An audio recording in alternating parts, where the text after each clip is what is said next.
Hey, church.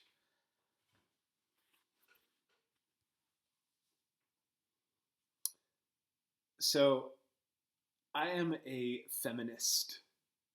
Why do I tell you that? Uh, First of all, it's a great excuse to wear my excellent new hat. Thanks to you, Air and Shane. I owe y'all one for sure. I'm a new father of a daughter, so there's that.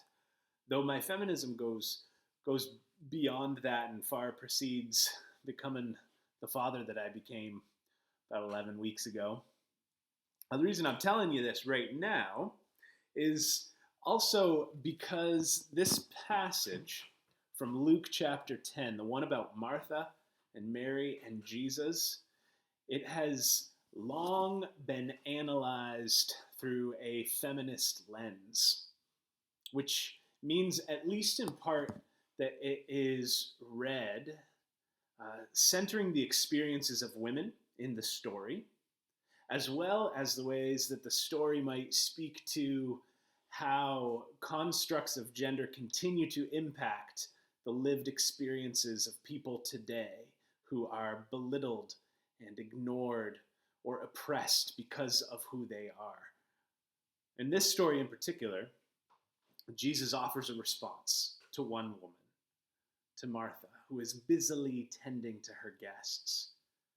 And he offers a response about her complaint toward another woman, toward Mary, who's taken time to sit and to reflect. And Jesus' response seems to challenge and subvert dominant gender roles. So is Jesus a feminist? Scholars and theologians speculate on that. Or would that be anachronistic to assert, to place that label on Jesus? Does this passage that we've read empower women, saying that actually, you don't need to be scurrying around tending to everyone else's needs all the time? Or does it chastise women by dismissing the invisible labor that women the world over are tasked with doing, and usually without acknowledgement and without thanks? Or does this passage, does it invite women into a fresh way of being, authentic to who they are in any given moment? And what about the rest of us? What does it have to say to us all on our journey of full humanity and toward fuller humanity? These are all great questions. This is why we read sacred text. I've also been reading. I've been reading other books as well, along with our sacred text. One of the books that I've been reading recently that has nothing to do with feminism. It's by Seth Godin, who is a marketing expert, and it's a book about strategy. Strategy, as he defines it, simply is choosing what to do today in order to improve tomorrow. And he says this other thing that I love. He says, we often spend more time figuring out how to win the game that we're in instead of choosing which game to play in the first place. We often spend more time figuring out how to win the game we're in instead of choosing which game to play in the first place. So for me, being a well-hatted feminist, and for me being a Christian as well, both of those things take me to the same place. They both challenge me to choose which game I want to play, rather than spending my energy trying to win the game that the world tells me by default that I ought to be playing. So being a feminist for me, perhaps more than anything else, is actually about being and becoming the man that I most want to be, as a true expression of my heart.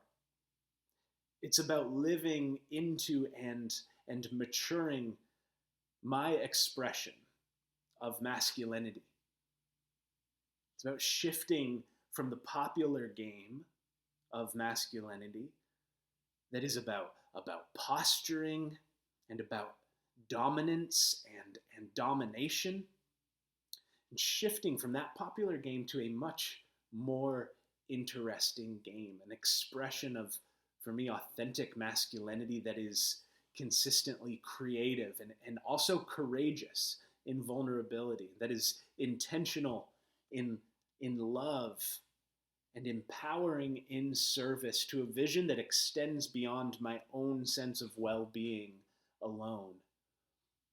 And I'll return in just a moment to the life lessons that are available to us in today's Bible story, but I actually want to zoom out a little bit first and point out how oftentimes this whole Christianity thing, it gets lumped and dumped into the same game that immature masculinity is playing in our world today.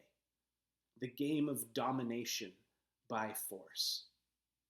By which I mean, this whole Christianity thing oftentimes is playing by the rules of the culture at large, rules that say that power has to come from above, that say that vulnerability is weak and that weakness must be avoided and denied and ridiculed.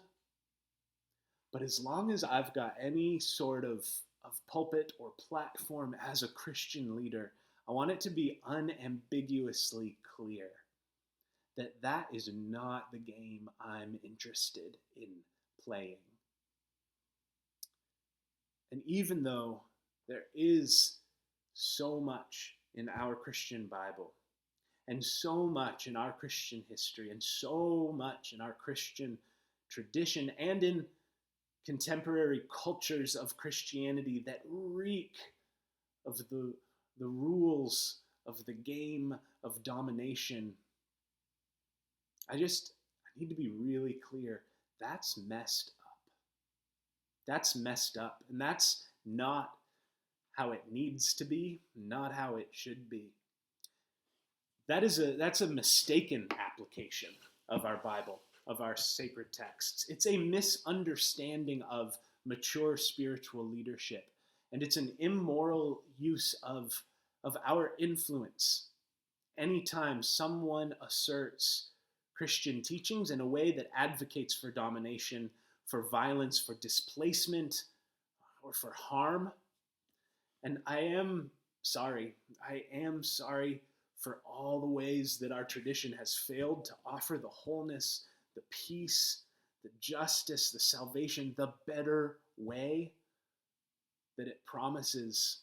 I'm sorry for the ways that leaders in my tradition, if you're a Christian in our tradition, the ways that leaders in our tradition, people who claim to be Christians, have used the game of domination and use it still in order to keep power. In the ways that they have used that power and use it still to distract the masses while making life better for a few and worse, dangerously worse for so many.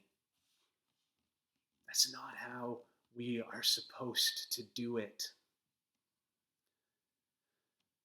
And though most of us aren't playing the game of domination in extreme ways, it is so easy to get distracted by our own more subtle versions of the game of domination, where maybe we're not trying to rule over people or perpetrate war in order to hold on to power, but we are trying to prove that we're worthy, trying to win at the game of worthiness, trying to outdo or dominate others in that game, trying to outperform them. Or rather than being precisely who we are in any given moment or opportunity, perhaps we dominate ourselves even by trying to force ourselves into roles that aren't ours to play. And in this world, it matters what we are playing at. And we get to decide. Are we going to take the lead from a culture of domination and choose to play a game of force, trying to maintain power over others? Or trying to force ourselves into ways of being that just aren't authentic to who we truly are? Or instead, do you want to play a game that is about slowing down, about paying careful attention to who you are? It's about practicing authentic presence with others and then engaging in the genuine acts of service that will result from that. So in today's story, we see Martha inviting Jesus into her home and trying to be a good host, trying to do all the things that she needs to do to take care of her guests. And we see Mary sitting at Jesus' feet, probably with other disciples, hanging on to his words and wanting to follow along with his teachings. And when Martha voices her grievance that Mary is not helping out in the ways that she should, we hear Jesus affirm Mary's choice to slow down, to pay attention. And we hear Jesus also inviting Martha to be less hurried, less anxious, less distracted by outward demands. One way of translating the last verse in this passage, where Jesus is speaking to Martha, is to hear Jesus saying, Martha, few things are necessary. Mary has chosen a good thing also. Few things are necessary. Mary's chosen a good thing. Jesus is saying it's good to be at home in a listening posture. In the commentary section of my study Bible about this passage, the commentators say, interpreters find in the story of Martha and Mary conflicting messages on service and listening. Interpreters find conflicting messages on service and listening. It's interesting to consider how this story about listening, it follows right on the heels of the story that Jesus told about the Good Samaritan, the one I preached about last week. That story was clearly about service, about doing good. And following the Samaritan story with the Mary and Martha story is a touch of what Bible scholar Ched Myers calls dialectical genius in the Gospel of Luke. The Good Samaritan story teaches us to do good. That's one side of the dialectic. And the Mary Martha story teaches us to not idolize doing. The way of Jesus is so often a both and way. The way of spiritual maturity is not binary. It's not this or that.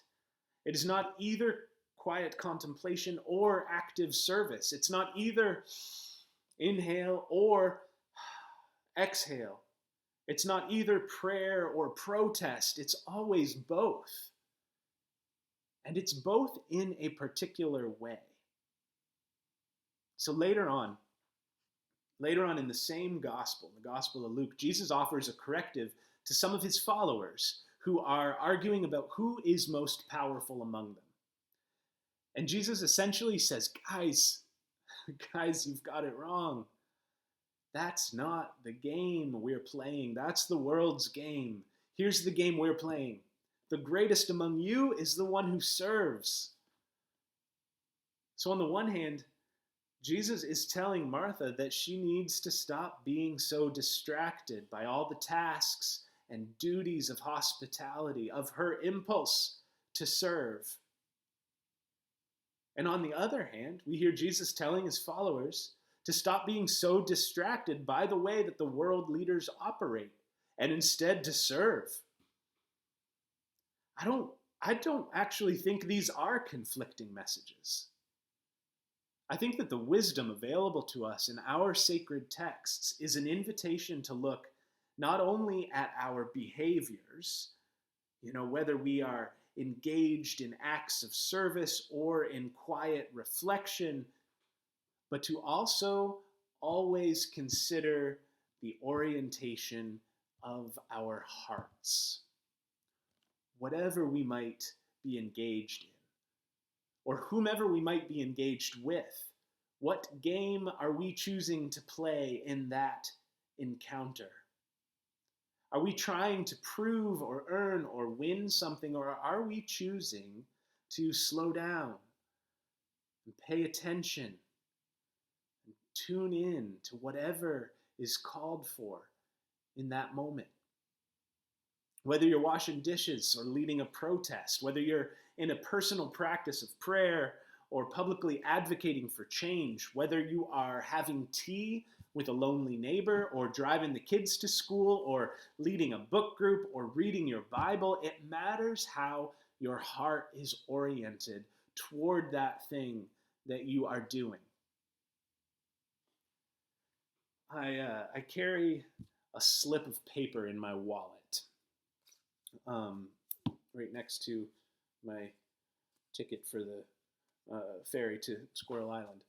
I carry a little slip of paper in my wallet, all wrinkled up, with a line written down that I heard years ago, and it's attributed to Fred Rogers of Mr. Rogers' Neighborhood, one of my heroes.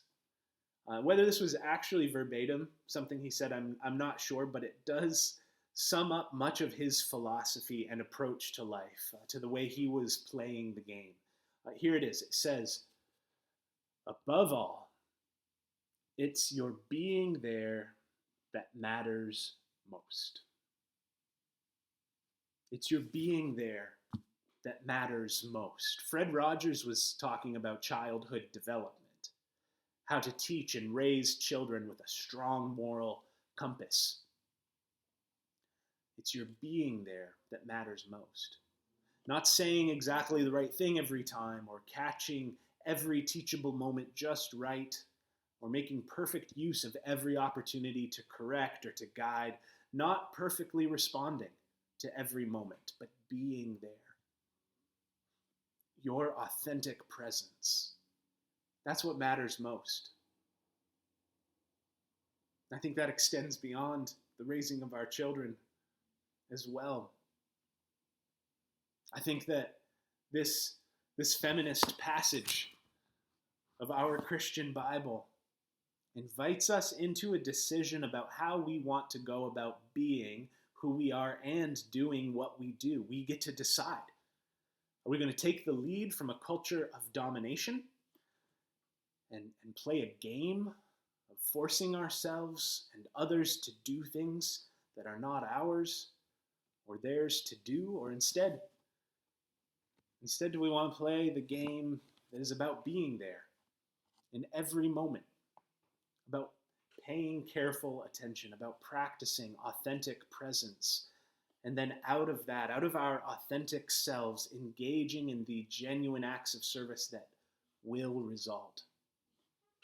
As individuals on this journey, as a community of spiritual practice, I ask you this: what game shall we play?